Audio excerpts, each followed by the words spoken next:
Hey, everybody, this is Amazing Fantasy Football. I am Josh, and the pussy to my Tony Soprano is Chris, I don't like Chrissy where I just is. ended up. I don't like where I just ended up. Are we starting over again? No, I just don't like where All I right, ended cool. up. All right, so yeah, As sorry, the I've been watching Sopranos, and yeah, just finished season one. I'm not sure where the show's going, but I've heard it's good, so I'm gonna keep on going. I got nothing better to do, anyways. Oh, you've never seen it. Neither Um, have I. Neither have I. You've never watched it? yeah. How you doing tonight, Chris? I'm doing Night? amazing, man. Yeah, night. I'm doing amazing. It's a nice long weekend. You know, That is nothing to you. You don't what? work. That's not true because now Kira's home, so I don't have as much work to do with the kids. I can tink more, as you like to call it. Kinda But tank. also, all right, exactly. I like to tinker. But also, been getting some things done around the house. Feeling good about that. Feeling good about football. Feeling good about life. I hope everybody's here to enjoy some amazing fantasy analysis. Yeah. I gotta say, I've been thinking about this. When you said you're like, yeah, Julie Roberts doesn't do anything for me. Here's my synopsis of Julie Roberts, my personal opinion. Mhm. Julie Roberts is the most beautiful woman that I don't want to sleep with. Actually, not a bad way to put it. To be clear, I was not talking about her talent as an actress, although she's No, no, probably not. She's not on my Mount Rushmore of of female leads, if you will. no. But she's probably in the top 10 easily, I would guess, off the top of my head. It was just more of a preference as far as attractiveness, right? Without Was going what we were into the talking about. backstory of where this Yeah, conversation started, right. yeah, Exactly. So that's more or less what I was saying about her. Having said that, I do love a bunch of her movies, and she's an amazingly talented woman and also very beautiful. But no, she's favorite not. Julia She, Roberts movie. Pretty Woman, and it's not close. Although I really like Aaron Oh, Brockovich. boring. Love Aaron Brockovich. Such a good movie. Yeah, I was gonna say Aaron Brockovich. It's kind Where are of you? my I wouldn't favorite blame one. you. I wouldn't blame you. It's a very close second for me. I watched a documentary with I think it was with my wife on that movie. Documentary, I guess it was, yeah. Or the movie. It might have been About the real Netflix. The Aaron movie. Brockovich. No, about Pretty Woman. It might have been the movies that made us Oh. off Netflix. Whatever it was a really good look back on it. It was a really good movie. Is. I think it's pretty boring, but whatever. Okay, so we're Amazing Fantasy Football. We are We are not here to talk amazing about some. Julia Roberts movies, despite. This hails back to a conversation we were having, like, I don't know, Yeah, a couple of days yeah, ago or whatever via text. Anyways, we are here to talk about the top 24 wide receivers of the 2021 season. We, of yes. course, are going by the half PPR scoring, that is half point per reception for you layman's out there. Um, let's just kick it off. Are you ready, Chris? I am. I'm gonna save the tradition Okay. of me starting Number off. number one on our list Oh, is right. Cooper Kupp, of course. Cooper Kupp, the first winner of the receiver triple crown since what was it, 2005? Steve Smith was the last guy to get it when he was with the Meaning Panthers. catches, yards, and touchdowns. You got it. Nice. Anyways, so yeah, Cooper Kupp's our the number one wide receiver in fantasy this year, and it's kind of, I mean, he was number one by 66.5 points to Deebo Samuel. Dude, he had Um, 191 targets. What's his name? Michael Thomas's record season about 3 years ago now. Gosh, it was a it was like lot. 195 catches. Oh, really? Okay. Wow. 180 something catches. It was, yeah, it was Oh, almost, it was so well getting, over 200 targets. Yeah. Okay. yeah, it was edging towards 200 receptions that year. But not to take away from Cup season. Because wasn't But Jerry go ahead. Rice's record like 179 or 185 receptions, and he broke that? But the thing That's is, Jerry Rice is catching ridiculous. 18 plus touchdowns every single season in those days. Granted, Cup got 16 It was this because year. of the stickum on his hands, Chris. It was because of the Yeah. stickum. It had a lot to do with the West Coast offense and the quarterback throwing him the ball. Both of them. Anyways, yeah, Cooper Kupp was amazing, and if you remember preseason, Chris, it was a lot of there was a lot of divide in the fantasy community. Team Robert Woods versus Team Cooper Kupp. Robert Woods was actually by far the favorite. Not by far, but he was the favorite. He was going off the board as wide receiver, 14 at pick 41 overall, whereas Cooper Kupp was going off as wide receiver 17 at pick 44. And a lot of that was, like That's their Matthew ADP. Are you Stafford coming serious? into Wow. town and everything, and blah blah blah, yada yada. We didn't I know. Yeah, mean, we didn't know. Stafford couldn't even get this done with Calvin Johnson. That is impressive. I mean, better That's overall fair. That's team, fair. I think. And obviously, You two know, very contrasting receivers, a Cooper Cup versus a Megatron.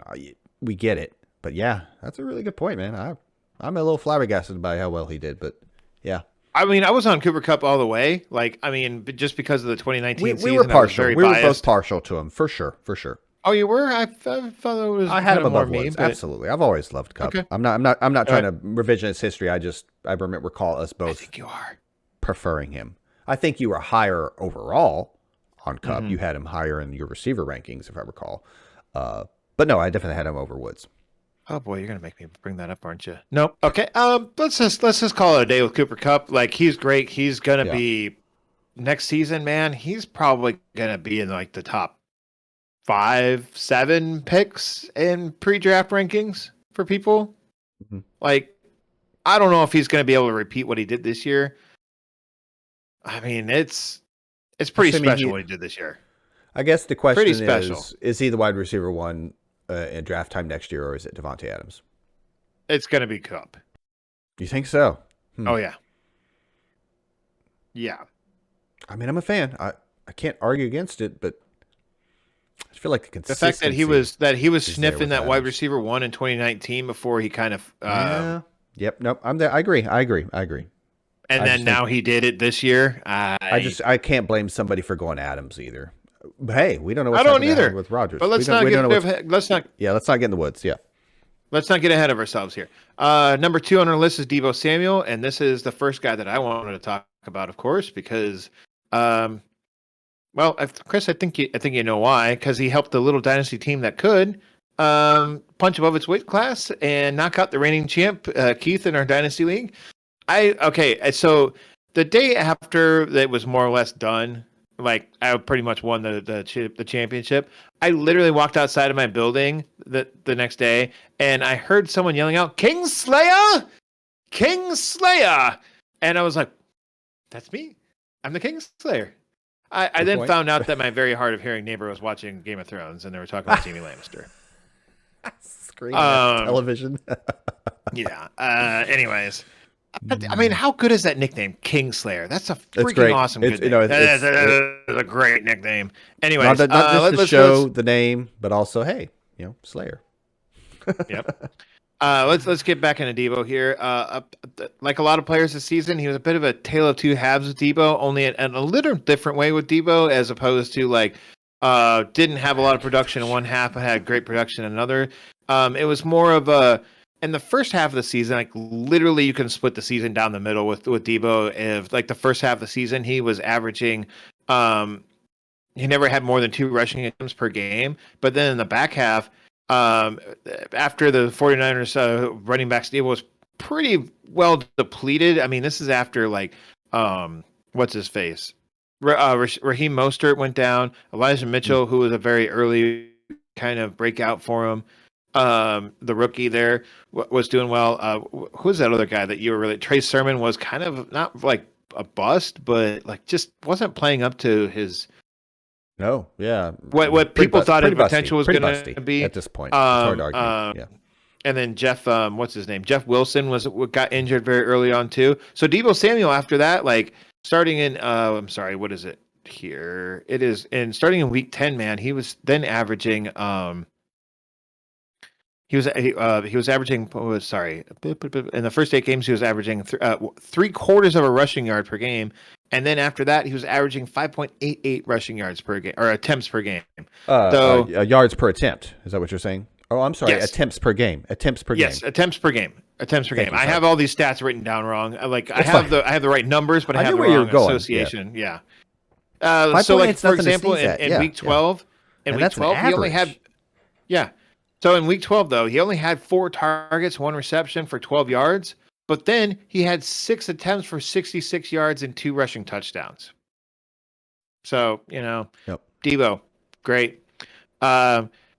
anyways, Deebo only had 3 games with less than 15 fantasy points per game, with less than 15 fantasy points, and only 2 of those were in single digits. And that is how you get to be the wide receiver 2 on the season, along with, the 14 total touchdowns. He had more rushing touchdowns than he did receiving touchdowns, Chris. Oh, that's crazy. I didn't even realize that. That is bananas. No, What do you... Go ahead. I was just going to ask, how do you feel about Deebo for next year? He's the wide receiver 2 on the season this year. But, wow. I don't think you can draft him as such. What I mean to say is he's immensely talented. He's going to be top 10, top 5 or 6 probably. But what I'm saying is a lot of the narrative was his rushing efficiency could not continue, but it did. And hey, he deserves credit for that. You mentioned the rushing touchdowns. He absolutely deserves credit for that. I think it had a lot to do with, as you mentioned, Sermon and others going down with injury or just not performing well. I think a lot of what coincided with him getting more carries was Elijah Mitchell. Yep. Seizing the job. Seizing the job and then getting hurt right after. It was only a couple games and then he went down for a whole, I don't know, it felt like quite a few weeks. No, it was more than a couple games, but yeah. Okay. It felt like only a couple when you really needed them. And they had nowhere else to go. And I don't think you can bank on that next season. I just don't think you can. I think the problem too that you're thinking of is they're talking about switching over to Trey Lance next year too. That does intrigue me. Ooh, man. And Jimmy G leaving. You get healthy Kittle. Although Kittle was healthy at the end of the year, and Deebo was still productive. So fair. Yep. Yeah, I think Jimmy G's name I don't know. I think he's going to be a top 10 guy, but I don't think he should be going as a wide receiver. I think we're in the same ballpark. I think that belongs to Davante Adams still, or Yep. 1 or 2. Davante Adams, Cooper Kupp, however you want to rank them. That belongs to those 2 guys. But I mean, I'm sorry. Hold on. Let me flip back over. Let me flip sheets here. And so, the wide receiver, let's see the wide receiver 10 last year. He was the pick 30 overall, and that was Terry McLaurin. What a bust that was, but still, so you're looking at somewhere in the 3rd round for Deebo. That doesn't sound too bad. How do you feel about that? I think I'd pay up end of 2nd easily, maybe even mid 2nd. I'm fine with 3rd, absolutely. Yeah. Meaning 2nd round. I think I'd like the 3rd round better. Well, yeah, but I can't always have my cake and eat it too. It's a matter of mathematics. Chris, it's a matter of mathematics. I'm a bit of a chubby gentleman. I want my cake and I want to eat it too. Don't give me cake and don't let me eat it. If he's my wide receiver 3, no stabbing. Let me put it this way: if he's my wide receiver 3, I'm sorry. Yes, wide receiver 3 overall. I'm fine taking him in the 2nd, assuming Adams and Kupp are gone. If he's my 3. So yeah, 3rd is great. 2nd, we'll see. Hey, if Trey Lance shows us something in the offseason, he's got to really show us something. I know. But again, we're in the same ballpark as far as a top 10 guy, maybe below 5. Top 10 wide receiver. Yeah, wide receiver. Just to be clear. Yeah, he's not changing positions. No. You said top 10. I'm like, not top 10 pick. Top 10 wide receiver. Yes, correct. Wide receiver. Okay. Yep. So our number 3, let's keep moving and try and try and keep this going. Number 3 is Davante Adams. He was still great this year. He did miss a game or 2, I believe. Got 16 games for him. Yeah, so he missed a game, but Aaron Rodgers also missed a game. Did they miss the same game? I don't remember. I'm not going to look it up either. No, I don't either. But I mean, Davante Adams, like I just alluded to, I mean, make him your wide receiver 1 next year again. That's if Aaron Rodgers stays. Yeah, I'm sure we'll hear about that plenty. Yeah, we got a lot to talk about in the offseason. It's Brett Favre all over again, folks. Only it's Aaron Rodgers instead of Brett Favre. Yawn. But we'll just move. We're moving forward with analysis of Davante Adams, assuming Rodgers is going to be there. Yes, correct. Yeah. And we're just gonna stop on guys that we wanted to talk about because we kind of want to kind of flip through these things. Justin Jefferson was the wide receiver 4. Surprisingly, I think he was more of a tale of 2 halves guy, with the second half being a lot better since Adam Thielen was out for injury for some of that second half of the season. Therefore, succeeding some touchdowns to Jefferson. God, I hope I use that word right. Jamar Chase was a wide receiver 5. That was a lot due to he had a 50-point game against the Cowboys, right? That's not right. Yeah, that feels so correct. He had a 50-point game in there somewhere. Did they even right? play each other? I don't know. It's late in the up, season, Chris? folks. What can I say? I'm sorry. Oh, no. Sorry. It was Kansas City in week 17. 44 points. It was not, my bad. It was not. Oh, wait. Let me flip. Sorry. 50.1 in week 17. Yeah, you know why? Because never mind, I didn't have him in Dynasty. Anyways, let's move along to Tyreek Hill at number 6. Hey, real quick on Jamar. I caught a quick. Nope, we're not stopping. No, I'm just joking. What's up, man? Caught a quick snippet of Randy Moss. I think he works for ESPN. You know, they all got their turn to talk about the Bengals Raiders, and he went to the receivers, and he was really impressed with how well they block. Like, I know that's fantasy irrelevant, but I don't know, man. Really good receiving core. We are very high in tickets. One thing I want to circle back around to, or just go back to Chase real quick, is that, do you remember that both of us were kind of down on Chase because of all that BS in the beginning of this, like preseason about like, oh, Chase has so many drops and blah blah. Like, therefore, we both were like, we bought in, torpedo him. I bought in. Yep.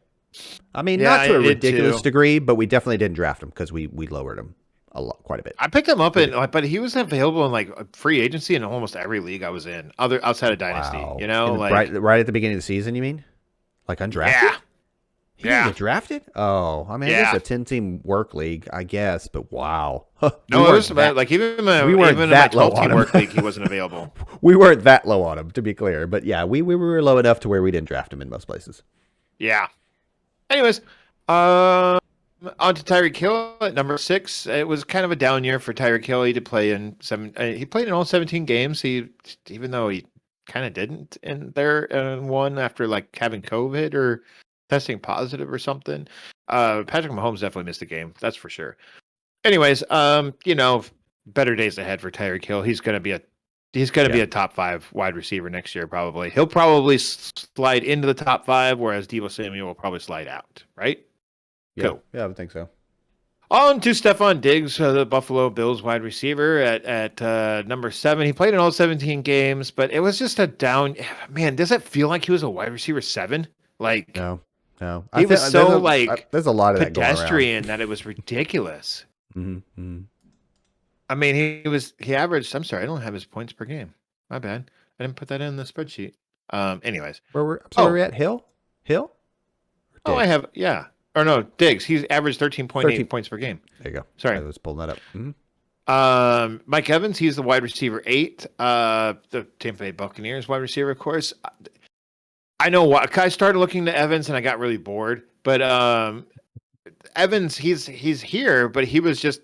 I mean, he is like the modern day Vincent Jackson. If you remember Vincent Jackson from back in the day, he was extremely boom bust, peaks and valleys, and that's all it was. Like it was literally like peak valley, peak valley, peak valley, and it was never like. To be fair to Evans, peak valley, like Vincent was hurt a lot. Vincent Jackson was hurt a lot. But in the season that he was like, he stayed healthy the entire year. Trust me, you're won right. a championship. It was like boom bust, boom bust, boom bust, and it was very touchdown dependent for Mike Evans too. Like if he didn't score a touchdown, he was probably getting you single digits. Vincent Jackson had to deal with Antonio Gates, if I recall correctly, in terms of target competition. Not in his good season. Okay, Keenan Allen was already there. Pre-Keenan Allen. Yeah, I thought so. Okay, go ahead. Vincent Jackson was my wide receiver 3 that year with Calvin Johnson and Wes Welker, and that was like Wes Welker's best year. Totally like smashed a championship with that wide receiving core. It was unreal. Anyways, on to a wide receiver 9 here, Deontay Johnson. Your man love, go. As Josh said, he finished as a wide receiver 9. His ADP was a 21. For just a reminder, folks, that's average draft position. I forgot to mention a lot of these ADPs in these guys. My bad, but yeah, that's all right. And his ADP was as the wide receiver 21. I know those are two identical numbers, but what it means, he was drafted as the 21st pick, approximately. So end of second, and he was drafted as potentially the wide receiver 21, and he finishes wide receiver 9. I mean, amazing value there. The Steelers were 15th in passing yards. I like to mention that with all of these guys because I think it's a direct correlation to kind of how much and how often they throw and how well they throw. Deontay was tied for second overall in the league with 169 targets, which is a career high for him. We all know who number one was, Kupp. Can I stop you real quick? Yep. I think a lot of that is like one of my guys that we're going to talk about here in a minute is the same thing. It's just really, really bad offensive line play for the Steelers, and that's I kind of go down the quarterback path. I think we talked about something like the other day, or was it last week about like I kind of wanted to see like because Big Ben, old Ben, whatever. He sounded like he looked a lot better this year as far as throwing the ball. It looked like he wasn't just throwing like dead ducks out there like Peyton Manning in his last year. It was just, man, that offensive line was offensive this year for the Steelers. And he had no time to throw, leading to that like low low ADOT or I more or less go down the quarterback path, but also sorry, I just want to real life football gets in there. And it's also part of what am I trying to say? It's all part of the equation of Deontay having that type of season. Let me put it that way. And the Steelers struggling through the passing game. Keep going. Coincidentally, Deontay is the 5th lowest in terms of yards per reception out of the top 24 receivers we'll be discussing today. Renfrow, Keenan Allen, Waddle, and Monroe St Brown were actually lower. It's worth mentioning. We all know Big Ben is washed, but he didn't get a lot of help from his offensive line either. In fact, many of my receivers I'll discuss today are kind of the guys that had limitations due to their supporting cast, be it quarterback, offensive line, receivers, tight ends, etc., offensive supporting cast, or just like bad teams, bad offenses, etc. Deontay did set career highs across the board despite having a corpse for quarterback. I laugh, but he didn't look good. But as me and Josh discussed, there's a lot of the equation there in terms of offensive. I think he looked better this year than he did the year before. I also don't think he can throw down the field like he used to because of his shoulder. I think that's apparent. You mean elbow? And I don't know if you're 100% accurate on that. If you're the Steelers, do you bring him back? It's not the impression they gave. His last home game when they talked about it I guess it was last week of the season when they got in to the playoffs. Hey, we got a whole playoffs to play. We'll see. I could be wrong. If I'm the Steelers front office, I want to see be like, all right, I want to watch you throw that ball down the field as far as you can. And if you can't do it, then why am I trying to get offensive line to try and protect you? You know. I mean, you need to anyways for the quarterback of the future. The only problem with it is, where are you getting a quarterback from? Yeah, no, that's fair. That's fair. They're not picking high. Obviously, they're in the playoffs. They're not picking high. There's not supposed to be a good quarterback class this year. What about Jimmy Garoppolo?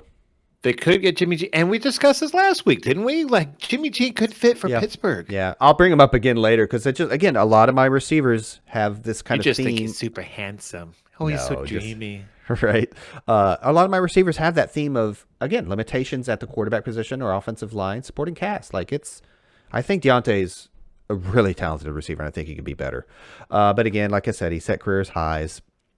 But, I mean, with a more competent quarterback, let's put it that way, I think he could put up some eye-popping stats and probably improve on his downfield numbers, bigger plays, etc. I think he's a shoo-in for a top 12 wide receiver next year, depending on what happens at quarterback with some upside. I just think he's going to get a ton of targets again. And he's proved some durable. He's been durable. I wish I had a stuffed elephant right now. Chris, I would like to introduce you to the elephant in the room of drops. Oh. Doing the first half of the season, 5 in the back half. At least 5. Yeah, it's fine. He'll be fine. He can fix it. Okay. I think if they were worried about the drops, you would have seen a downtick in his targets, and you did. I'm not in like man love with Deontay Johnson like and with Cooper Kupp. Well, no, but Deontay Johnson love is based solely on value. I mean, he's a wide receiver 9. He was drafted as a wide receiver 21. Okay. I think there's upside there. I think he could get better depending on what happens to quarterback and offensive line. Yep. You done? Well, okay. So next year, are you saying he's a top 15 wide receiver coming off the board? Yeah. Yeah. I said Interesting. he's top 12, I believe. Interesting. Wide receiver 1. Let's move along. Let's move it along, Nugget, to wide receiver 10, Mike Williams. This was the wide receiver for I almost said the Clippers, the Los Angeles Chargers. An enigma. I almost said me. Clippers, then I almost said Rams, and I finally got it right before I said any of that with the Chargers. The Ram Clippers. He's not. I don't think he's an enigma. I think it was all just a first half of the season mirage, and because after that it was not good. Let's move along to wide receiver number 11, who is number 2 on my list, and that's Hunter Renfrow. And I gotta say, wow. Just wow. Like, I'm going to chalk up some of this to Darren Waller getting injured. Chris, remember when I was like, hey, Darren Waller's injured. Pick up and start Foster Moreau. Yeah, I was really wrong with that one. Yeah. It turns out the one Mr. Hunter Renfrow was the guy that you wanted to have on your team. And to not only add to your team, but also more or less be a weekly starter for you, too. Like, he really, like a guy that, like, I'm going to bring this up here again in a second, but Hunter Renfrow was a guy you wanted in your starting lineup, especially if you had Mike Evans, because he was just like, he was kind of that like stable baseline. But let's not get too ahead of ourselves here. Darren Waller and Hunter Renfrow didn't really mesh well with each other, like when they did play when they were on the field at the same time, and by that I mean. After Darren Waller's injury in Week 12, which kept him out the rest of the season. He is playing currently as we're recording this. Renfrow only had one game in single digits and scored 5 out of his 9 touchdowns after Darren Waller got injured. The problem with Renfrow is that he was more of an anchor guy. He was more of an anchor guy than elite level wide receiver. He only topped 15 points 4 times all season, as I alluded to before. Renfrow did most of his point scoring after Waller was injured. He averaged 10 points, we'll just call it 10.5 points prior to Waller's injury, and almost 15 points after post Waller injury. But while they were on the field together, they only hit the two of them only combined in 2 games with double digits. Otherwise, it was either one scored double digits or the other one did. That was Waller and Renfrow. 2 games out of how many did they play together? Do you have that? I'm sorry. Here it was. At least. You're gonna make me count. I don't like you. 7 or 10. It looks like 10 games they played together. Oh, okay, more than I thought. All right. Yeah. So 20% of the games that they played together, they both combined for more than 10 points. Okay. But yeah, and like I said, there was only one game all season where 2 games all season where Renfrow topped 15 fantasy points, and that's once again as a reminder, we're going by half PPR scoring. So yeah, otherwise, it was one or the other. I mean, I don't know, man. I think the question is whether they can coexist moving forward next year, because clearly Renfro's not an outside guy. No, he's I think maybe you make Waller a bit more of a traditional inline guy. The problem is too is that the Raiders are still struggling to find that outside guy. They have their inside guys, and that's Waller and Renfrow. Well, I mean, and I know the organization is run poorly, or at least was being run poorly. But they thought, what's his face, Ruggs? Yeah, Ruggs. I get my Alabama guys confused sometimes. Was going to be that guy, and we haven't really seen it. Meaning he hasn't been out there because he hasn't been out there. You know why he hasn't been out there? Because he's all the time. Do you not remember what happened with Ruggs? No, I guess not. Oh, he is in some serious doo-doo for killing someone in a DUI. Yeah, 2 people. He killed 2 people. Yeah. The passenger in his car and the person in the other car. Completely phrase it wrong. I mean, I think he was physically hurt in the wreck, but yeah, we're more worried about him just not being available as a human being because of his for about 5 to 10, and that would be years, not weeks. Yeah, much less a suspension coming from on high, as it were. Ruggs is never playing in the NFL ever again. So moving forward, you can't like. Yeah, he's not going to be there. So who do you have? Because they have nobody. They used what's his face a little bit. Zay Jones. I mean, Thank you. they Thank brought you. in Yep. Deshaun Jackson, who's Well, he played a role, and he was featured, and he did what he was supposed to, and he played well for an older guy, but you can't rely on yeah. him for 16, 17 games. Yeah, I think that like maybe assuming Carr is back next year because they're going to be bringing in a new head coach.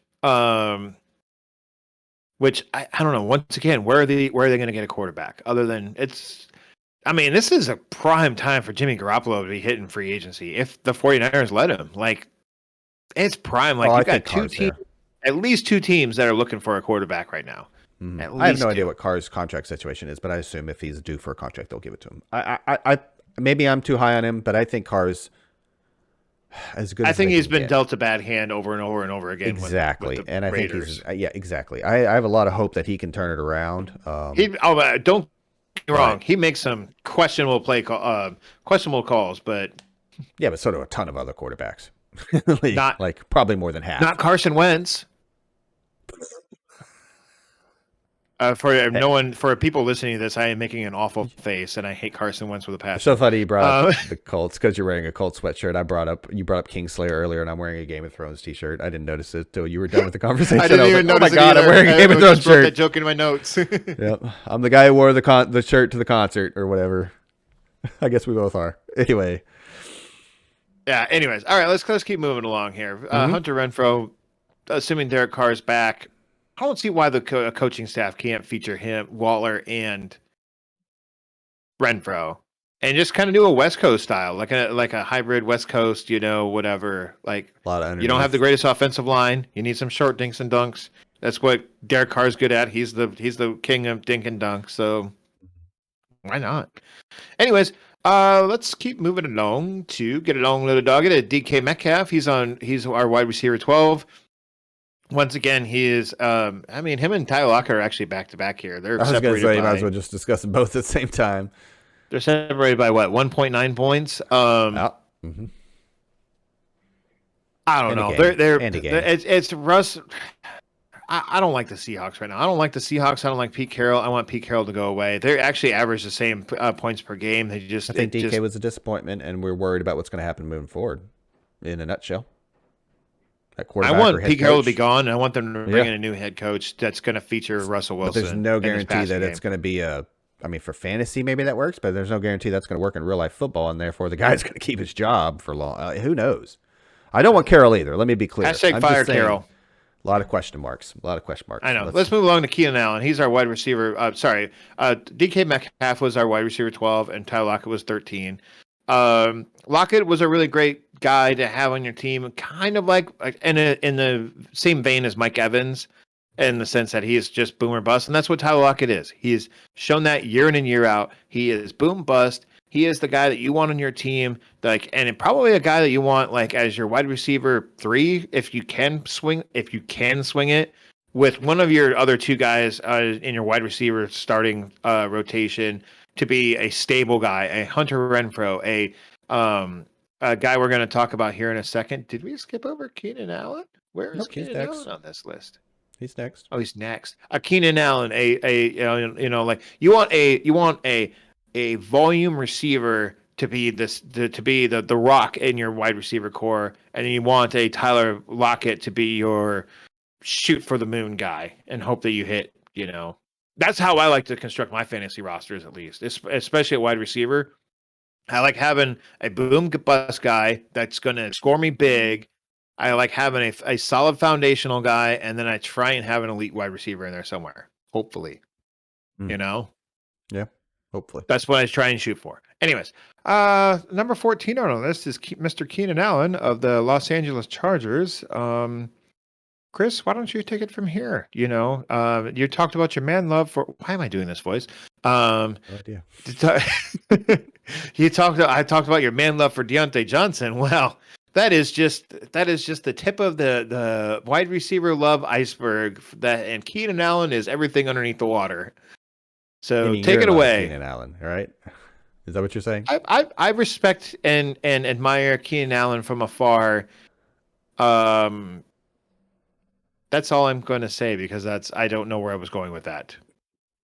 His ADP was 9.7. He was drafted as the wide receiver 9. So some disappointment there, finishing as wide receiver 14. Chargers tied for second with 4,800 passing yards. Oddly, Keenan had a similar season to Deontay, actually, the other guy I talked about in length a moment ago, in that they each had just over 1,100 yards, each had similar target to reception ratios, and therefore a similar yards per reception average, 10.7 for Keenan. For comparison there. That's mostly because they are both possession receivers and have a wideout opposite them that is better suited to win downfield. So, obviously Keenan Allen has, what's his name again? Williams? Jackson? This guy's name. Mike Williams, we just talked about. Chris, just a rule of thumb: if you don't remember a NFL player's last name, just insert Williams in your. It's like a 50-50 shot. Yeah. In fact, that's why I forgot his name, folks, because it's so common. Anyway, again, better suited to win downfield. Chase Claypool in Pittsburgh, better suited to win downfield. Unlike a lot of my guys on this list, there are no questions at quarterback for the Chargers. Justin Herbert and Keenan Allen should be playing together again next year. Allen was very close to setting or matching career highs in receptions, targets, yards, and touchdowns. I was kind of surprised to see that. It didn't feel like a great year with Mike Williams siphoning off targets and touchdowns. No. Well, why do you think, sir? Because Keenan Allen stayed healthy all but one game. Yeah. And I think the game he missed was probably COVID related. It was not really injury related. That's a good point. Williams seemed to hit a wall of sorts, or the Chargers thought better of making him the feature guy. I really don't know. I think 2022 will bring a market correction to Keenan Allen's value, and he'll drop in ADP a little bit since he didn't outperform his ADP this year. I mean, he was the 9th taken. That's too high probably. However, I still think he's a sure bet to be a fringe top 12 guy, in 2022. Don't add it. This is part of the show. I think if you're drafting Keenan Allen as the wide receiver 9 and you get 14 out of him, I'm not really that disappointed. That's fair. You're not numerically, you're not returning that exact value, but you're in the neighborhood. I just think in contrast to a lot of guys, in particular on my list, there was a lot better value to be had. Right, but you're not. You're absolutely right. Always going to hit value, man. I mean, sometimes you just got to roll with the punches, and you're like, Keenan Allen was still definitely usable, and it's not like he was wide receiver 20. You were in the neighborhood. Yeah, 14, 9, 14. That's not bad. Yeah, I mean, but therefore that stats point to him. A lot of people took him as their wide receiver 1. You're disappointed. Yeah, but I mean, if you took DK as your wide receiver, or I'm sorry, if you took, let me see here. So Keenan Allen was what the wide receiver 9, and then you took say a Mike Evans as your wide receiver 2. You're fine. Yeah, that's a pretty good wide receiving core. Or even if you had his ADP lower than Allen. Yes. Oh, okay. All right. Yeah, no, that's a great pair. Now, if you took Keenan Allen and you had, say, a Robert Woods, I mean, that's injury, so we're not going to count that. But, yeah, a Keenan Allen versus an Allen Robinson, a nice Wheel of Fortune before and after. Yeah, that's a tough combo. Yep, but that's an absolutely theoretical combo that happened to a lot of folks. Yeah, that's my point. Yeah, it just kind of depends on what you paired him with. Right. Yeah, but hey, stats are out there for the viewers to hear. Again, in contrast to some of the other guys on my list, I think there was better value. But moving forward, I still think he's a fringe top 12 guy. Kind of where he finished this year, 14. Chris, 12, 14. 12. He could even be 10. He could be as high as 10, because we do like the guy a lot. I think he's a great receiver. I think they're kind of similar in being that they're possession receivers. But no, that's all I got on Mr. Keenan Allen. What do you think about for next year? You kind of said that, but I want you to reiterate it because I wasn't listening. A fringe top 12 guy in 2022. Meaning, if you can get him as the wide receiver 14, yeah, what a great value. But also, he could be 12, he could be 11. A fringe wide receiver. I could see him being right in there, somewhere around 12 to 14, maybe 15. Yep. I bet that's where he goes off the board. Wide receiver 12 to 14. And I like 15. that. Yeah. I like that. That's okay. For show. Next on the list is you son of a biscuit. You get Michael Pittman as our wide receiver 15. Chris, I'm going to mute myself as I scream silently in rage. Yeah. I also don't think I'm yours high on him as I am.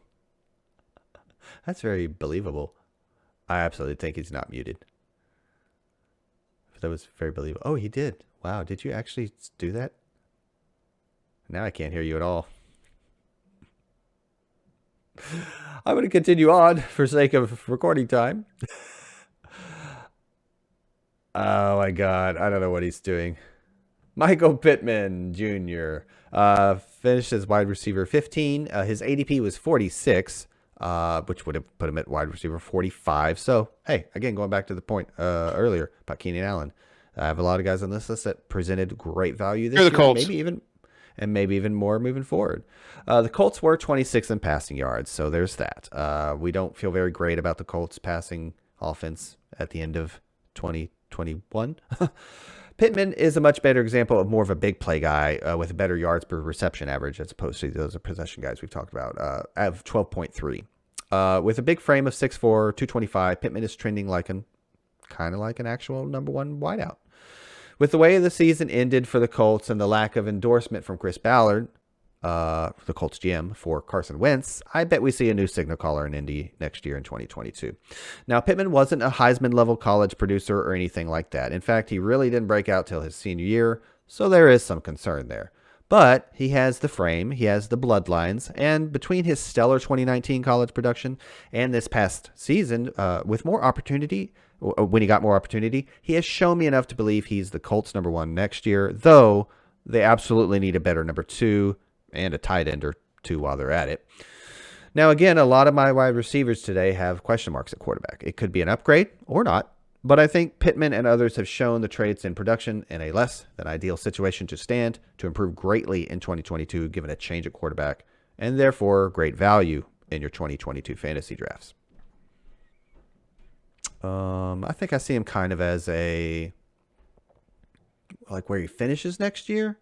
I think he's wide receiver 2 easily, top 24, probably more like maybe fringe guy like Keenan Allen. That's my fence writing for the day, folks. On to the next. You have anything to add to Pittman, sir? You're the Colts. I'm sorry. What I really meant to say was Michael Pittman is not a wide receiver 1. I'm sorry, he's not. He's not an NFL he's in the same vein. 1? No, because I think that you're looking at his numbers and not how he's not very fast. He's really not. Mike Evans. Neither's Mike Evans. No, I mean if they can use him like Mike Evans, great. I think he's more along the lines. I don't think you need to be fast Tiggins to be a downfield receiver. I think he's more lines of Tiggins and Mike Williams. And I think Tiggins is the number one receiver on a lot of NFL teams. If it weren't for Jamar Chase, I don't think so. I think Tiggins and Pittman are like the same guy. Like if you swap jerseys, that makes me feel even better about my analysis. But if they swap too, they're kind of a little. What's that movie with Nick Cage and Travolta? Face Off. Face Off. Do a little face off action. Yeah. John Woo. Yeah.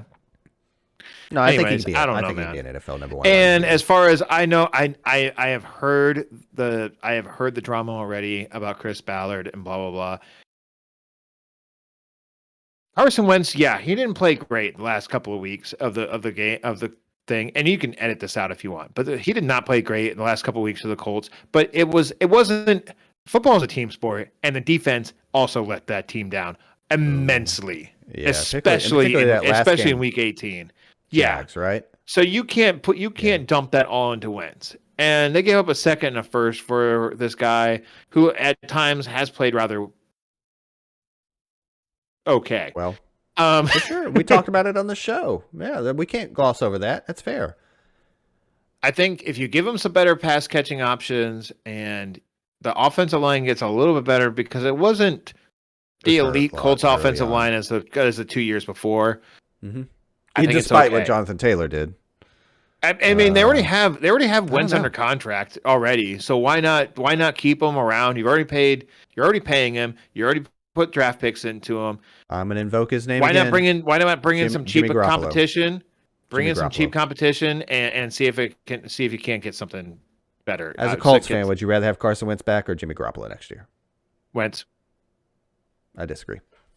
Because now you're paying 2 quarterbacks. Oh, hey, I'm not saying it makes the most front office sense. That's fair. I'll take that criticism, but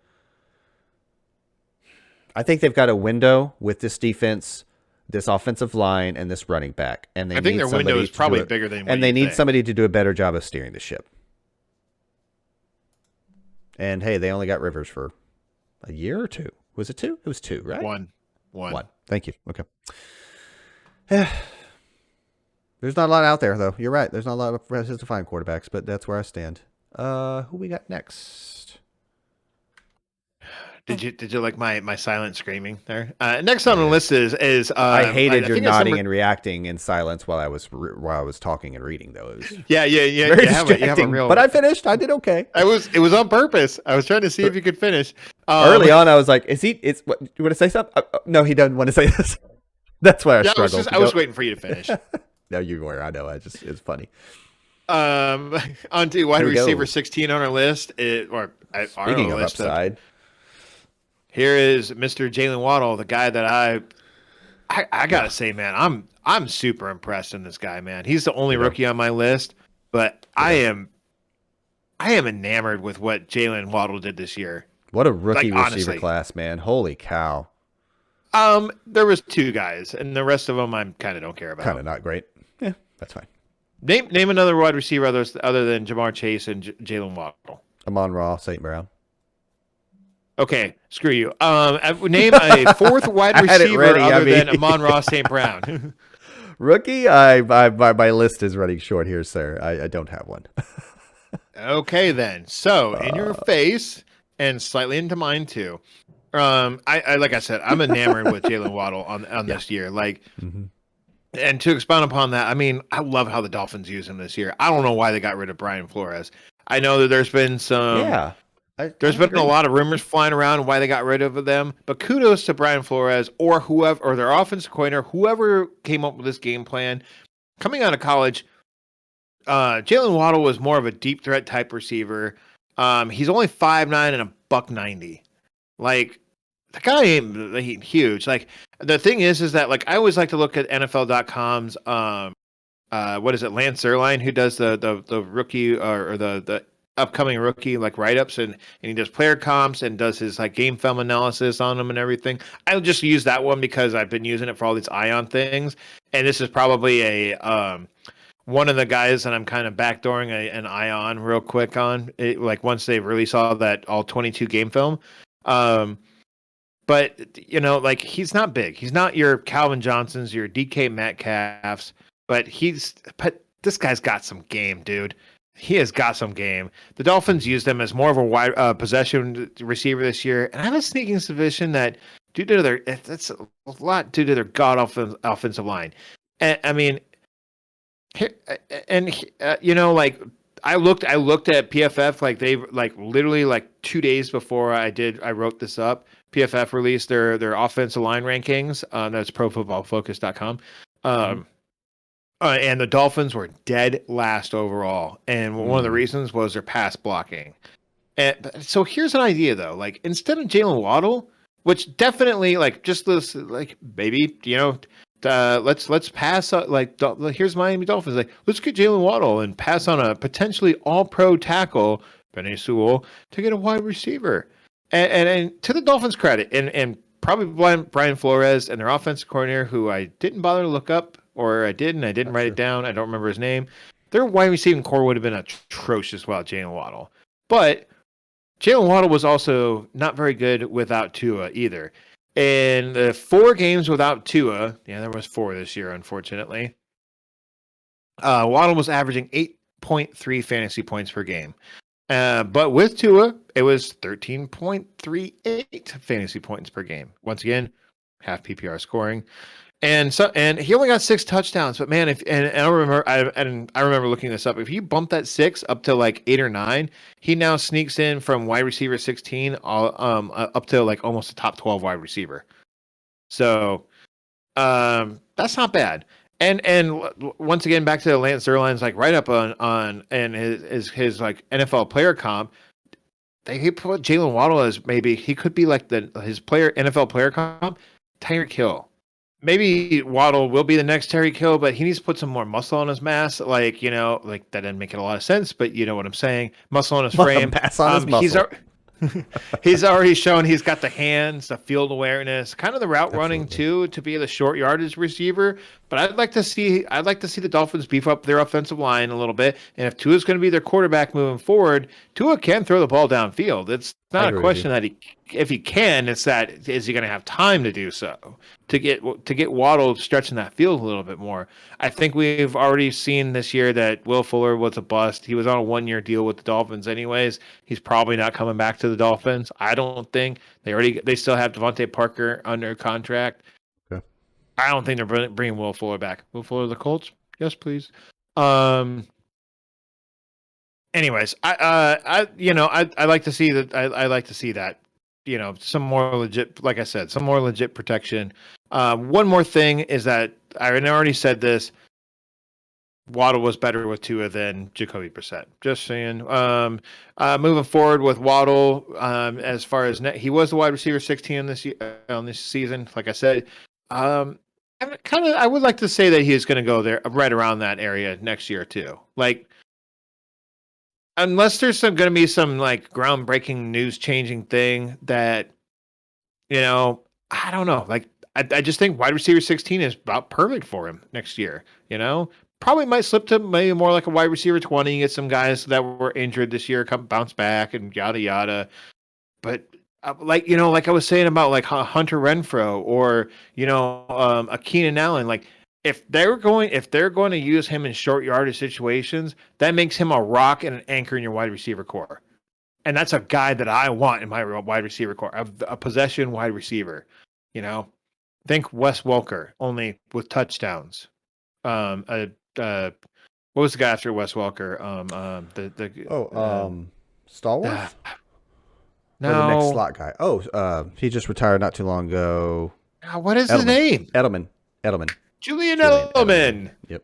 Yes. Anyways, let's keep rolling, Chris. What are we at? Wide receiver 17 is Chris Godwin. I'm surprised you didn't take him.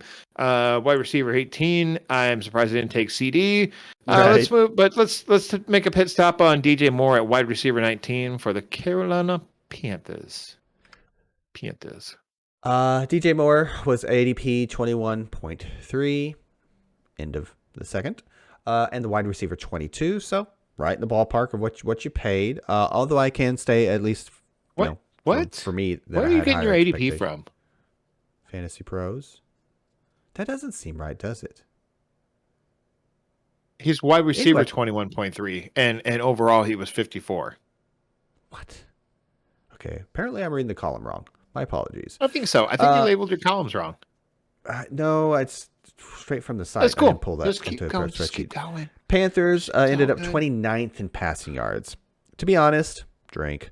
This one hurt a little. Similar to some of my speculation. Drink. No. The game is you drink. I'm tired of drinking with this. I'm all out. Similar to some of my speculation in this show, I figured all DJ Moore needed to ascend to wide receiver 1 status was a competent to good quarterback. And we got to see that for like 3 weeks till the bottom dropped out on Sam Darnold's career, probably. About 2.8 weeks. Yes. Yeah. Another young wideout with an athletic, solid frame. DJ Moore runs hard and breaks tackles, kind of like a running back. We saw the Panthers kind of limit DJ's targets to near or behind the line of scrimmage early in his career due to his quarterback holding him back, like the likes of Teddy Bridgewater and whatnot. How dare you besmirch the name and, of course, the offense generally holding him back. Since especially 2020, he has shown he can make huge plays downfield. I would love to see the Panthers bring in a vet, maybe a Tyler Huntley, and a rookie to help save this offense and Matt Rule's job. While DJ didn't feel like a premium option, he basically returned the exact value based on his ADP of where he finished, except we established it. Well, I just had the round wrong. The wide receiver finish was very close. I did have that column right, I believe. I think we can expect an improvement depending on what we see at quarterback for the Panthers in 2022. So probably a top 24 guy, but yeah, I got to know more about who's throwing him the ball. I do like that Tyler Huntley option, though. We'll get into Tyler Huntley here in a little bit. So you kind of think that he's going to be a top 24 guy again next year? I really like that Tyler Huntley thing, but I think he's under contract. I don't know why he stuck out to me. I just I just think he'd be a good fit. I think he's got a live enough arm to get it down the field. I think they can make plays in the run game with both guys, DJ Moore and the quarterback, Huntley. I don't know. I do like that fit also. That's why I brought it up. Continue, please, sir. Let's move along to wide receiver number 20 on our list is Brandon Cooks. What is this? The 8th year in a row with his 4th team of getting like 1,000 yards. I really enjoyed. I mean, it's hooker by crook with this guy. It's or is it hooker by Cooks? It's important to remember that's because he is a very talented wide receiver. Like hooker by Cooks, by hook or by Cooks. Yep, I like it. I mean, come on, man. That was dad joke written all over it. Stopping or making another pit stop here at wide receiver 21, Monroe St Brown. I love this dude coming into this year, like coming into like the NFL draft. The Lions, I think, had a bit of a steal with him. I think he went in like the 4th round, 5th, 5th. Let's 3rd? see if I can get the ADP right. No, I'm talking about where he went in the NFL draft. Oh, my draft. Apologies. Yeah. 3rd, 4th, 5th. Average. Anyways, regardless, Monroe St. Brown, like he's a 6'1" guy who is just like he's a big slot guy, but he's a slot guy. That's what he is. And that's Chris, why don't you take it away? I'm sorry, this is your guy. Why don't you talk about your guy? I mean, don't let me. I've got an ADP in there. So you see, Monroe St. Brown, like he was dealing with Jared Goff at his quarterback, and oh my God, stop. Monroe St. Brown, the wide receiver 21. I was dealing with Jared Goff as quarterback all year, but had a very nice ADP of 69, assuming I got that correct, and the wide receiver 75. Now I'm done. Yeah. The Lions were 18th in passing yards, higher than I thought. Holy crap. I mean, talk about value. This rookie put up a great first season, much like fellow USC alum Michael Pittman. St. Brown wasn't a huge producer in college until later on. And St. Brown's collegiate career being affected by COVID in 2020 is important to mention there, but 2019 was a really nice year for him. He actually reminds me a lot of Deontay Johnson, savvy route runner, even at such a young age. Similar build at 5'11", 197. If the Lions want to improve their playoff chances, they will bring in some quarterback competition. And with the second pick in the draft, they just might do that. Kenny Pickett out of Pittsburgh seems to be the early favorite, considering Jacksonville is picking number 1, and, well, they have a quarterback. Honestly, I love the odds of this kid breaking out all over the place next season with a rookie starting out of the gate for Dan Campbell and the Lions. We've seen rookie quarterbacks produce early on. Well, he hadn't lost his job yet. I'll put it that way, right? Last I checked. I turned off some notifications. Are you talking about Goff or Dan Campbell? Dan Campbell. Oh no, he's coming back next year. Okay, so Dan Campbell's coming back. Knock on wood, cross my fingers. Come on, buddy. Yeah. To your point, I don't know that Goff is gone. Going back to your earlier point, Braveheart hold gif there for that one. There you go. But again, I think I like a rookie coming in and hopefully producing early. And given this, I mean, he already had a pretty nice season. Volume. I think he'll get a lot of underneath stuff. But that was all mainly done on the back half of the season when it was, and like we were talking about pre-show too. I'm sorry, we're trying to like fast track this, but I mean, like I love him on St. Brown, and I really wish I could have gotten him in Dynasty, but it was. I wonder if like the first half was him just kind of getting up to NFL speed, like, and then the second half was like, oh, yeah, now like it's just kind of like. Clicked in his head, like light bulb went off and is like, I got it now. That sort of thing. Of course, which, he's being overshadowed. sometimes that happens with rookies. And of course, he's being overshadowed as well. He should by Waddle and Chase. Yeah, I suppose. I mean, I would say that he's living in their shadow, but I mean, he's taller than both of them. So. Yeah, right. There's that. Let's to for the sake of efficiency, I guess. Let's move along to number 22 on our list, but number 1 in both of Chris and my heart. That is Tiggins. Mm-hmm. That is T. Higgins, but as we like to call him, Tiggins. This is definitely going to be a preamble to an Ion video about Tiggins for this year. I know both of us like him. Love him. But I'm not sure that Tiggins will ever be the alpha dog for the Bengals. Be, yeah. And I think it's going to be because of Lamar or Jamar. Sorry, I said Lamar. But it easily could be Higgins, though. I mean, there's a guy like Keenan Allen doing it in I almost said San Diego, Los Angeles. There, I mean, he's big, he's got decent enough hands, and he's got size. He did run a 4.56 40 at his official combine testing. He also had a very poor vertical, especially for his size. I mean, but those are tests, and sometimes people test poorly, and there also could have been an underlying injury that he didn't want to disclose to hurt his draft value. I don't know. We'll never know. All I'm saying is, Higgins and Jamar though are kind of, and that's Jamar Chase, are kind of like Hunter Renfrow and Darren Waller. There were only 4 games in which both of them scored double-digit points, but 2 games in which they both scored more than 13 points. So in those and this weird Venn diagram that I wish I had made that you could splash on the screen here, that they didn't really intersect all that much. It was really feast or famine with these guys. One was I'm sorry, and by feast or famine I mean cannibalizing each other. Yeah, I mean, how much? I don't know. I don't want to spend too much time on Higgins because we're going to talk about him in nauseum. He also only played 14 games, so he would be higher. You mean in a healthy season, even with 14, a healthy Jamar Chase, which Chase played all 17 I've got here. It's for both sure. of them healthy, he finishes higher. I mean, and Higgins did a lot of his damage in the back end of the season, but still, man, I really like the guy. I liked him coming out of college. Yes, he's not the fastest guy in the world. No, he's not the receivers. Yep. He's not, he's a bit of a, I don't know, viewed as a bit of a clunker in the real NFL community as far as a wide receiver. But man, the guy can get it done. And Joe Burrow really looks legit, man. I didn't get to finish that playoff game that we started, but still, I like Burrow. Joey Bagels, man. I mean, there's a reason why we're calling him Joey Bagels. He's got a name for. And I'm doing the soprano like the Italian, we call him Joey Bagels. Hey, what are you talking about? We're talking about Joey Bagels here. I don't know why that's his nickname, but we love him. And so therefore, what do you think about Higgins, kind of like Jalen Waddle? I kind of like him going as the wide receiver 14 off the board or 18 off the board next year. Right about where he finished is I think about where he's going to be drafted next year. And I think that'd be great value. I think it's going to be appropriate value. Okay. Very appropriate. I would love to see Tyler Boyd go by the wayside. I hate to say that, but I would love to see it in a world where they need to shed some cap space. Tyler Boyd go bye.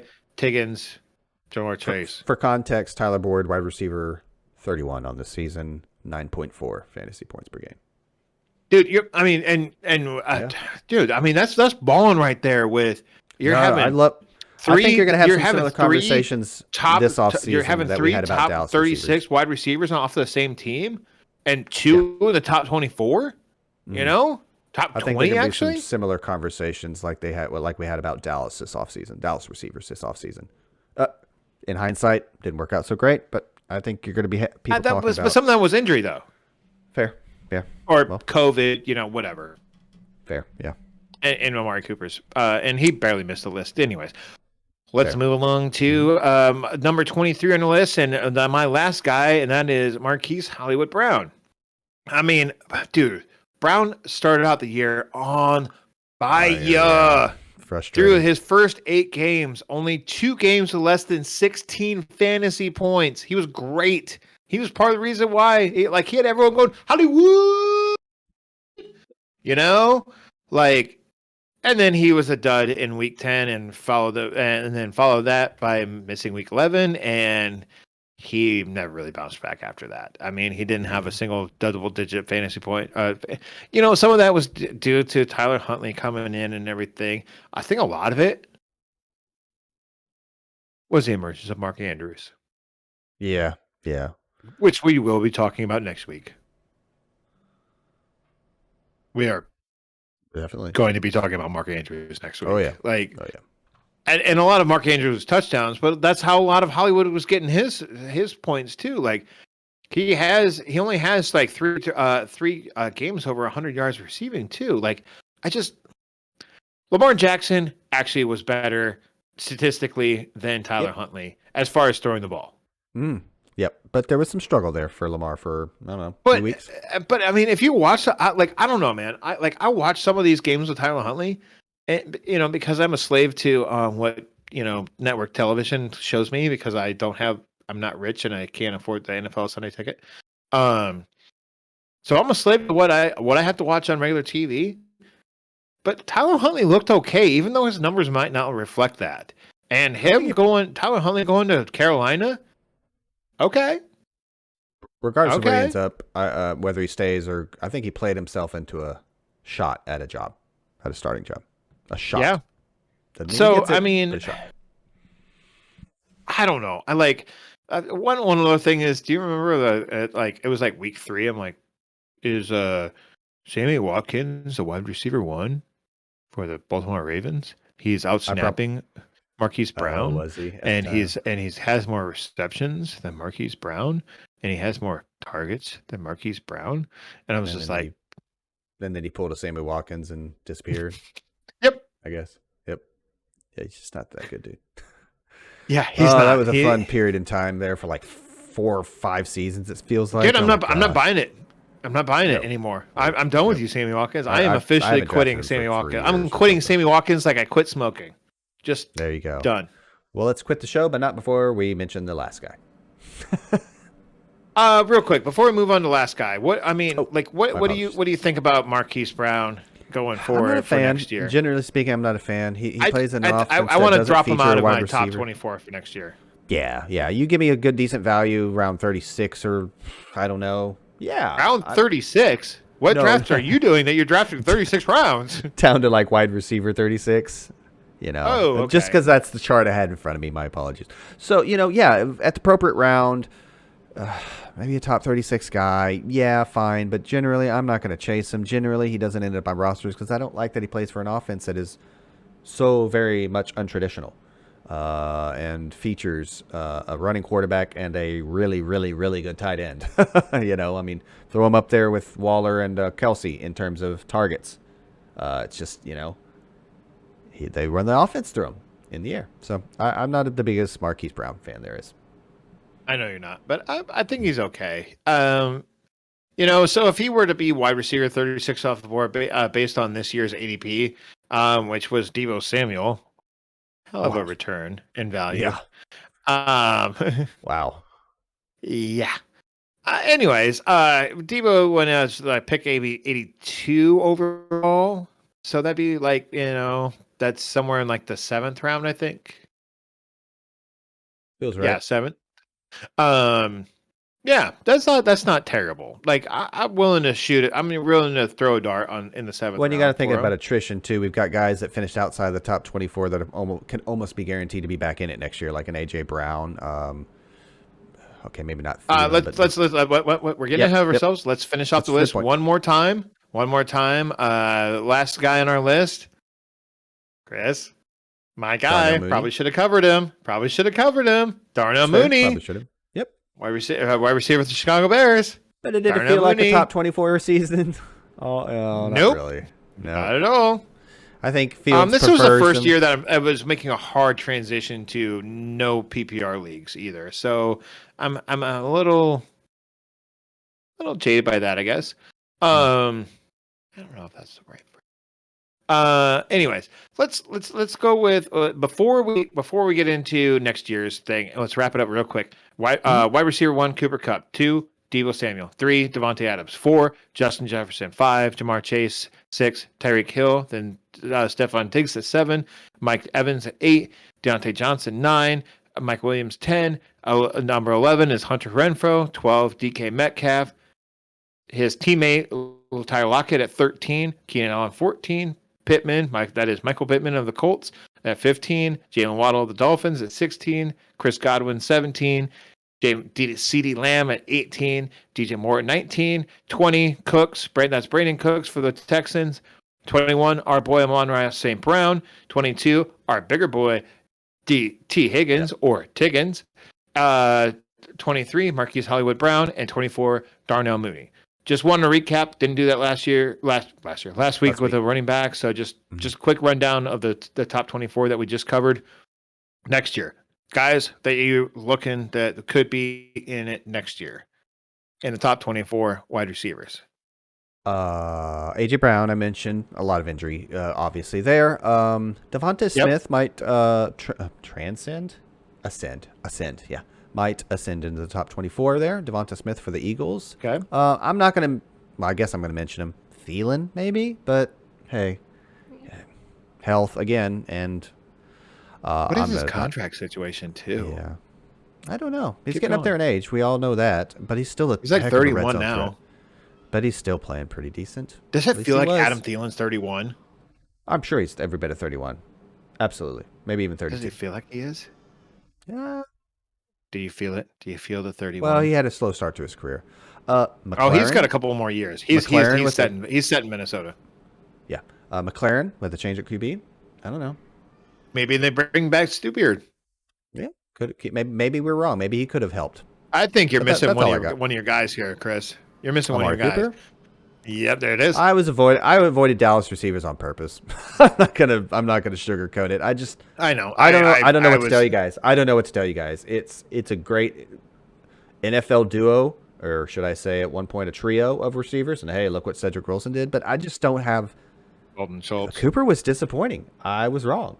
He had COVID and was injured. It's not like it's fine. Whatever. It happens. That's true. And it's not like CD ran away with it. Is also the other tough thing to call. Like, yeah, thanks, Dak. If I'd have been wrong, yeah, there you go. That's fair. If I'd have been wrong and CD would have been a wide receiver 8, I almost would have been better. We all would have been probably better off in terms of fantasy. You know what I mean? For sure. But it was very convoluted, so that's kind of why I was avoiding talking about a couple of my guys I want to list that are kind of quarterback based. Cortland Sutton, who knows what the Denver is going to do with quarterback next year. Another Jimmy Garoppolo amazing fit, I think. They fired the coach too, didn't they? Did they? Fact. Yep, they did. I'm intrigued with Odell Beckham and what he's done with the Rams this year, and what he's done with some real competent quarterbacking. I don't think he's going to be back with the Rams next year because Robert Woods is going to come back, and they still have Van Jefferson on the cheap. They only brought ODB back in because of injuries and playoff run. Yeah. Yep. Yeah, exactly. That's the only reason. I don't think he's back with the Rams next year, even though he might actually be under contract. But to your point, if he's somebody besides Baker, he's shown. Obviously, you already said Amari Cooper and Adam Thielen. Those were injury based. AJ Brown, of course, non-injury based. Maybe, I don't know. A lot of them are injury based. You're forgetting about Nuke, DeAndre Hopkins. Oh, yeah. I was going to gloss over that because of huge injuries. Only played 10 games. Yep. A lot of them are just injury based. One that's kind of not. I would really like to see. I can't find him on the list. Dude, it's not Elijah Mitchell. It's Elijah Moore for Jets. That's exactly the name I had highlighted here before we close out the show. I was like, oh, there he is. Just for 48. An outside shot, wide receiver 48. Zach Wilson was okay at the end towards the end of the season this year. So, and maybe it's just because teams are like kind of packing it in and just get kind of throwing off some B-listers against the Jets because they weren't a very good team this year. I'm glad that Robert Saleh is getting another shot at coaching next year too, just because like that team was in that franchise as a dumpster fire, and he's doing the best he can with what. I'm glad they're giving him a long leash. Let's put it that way.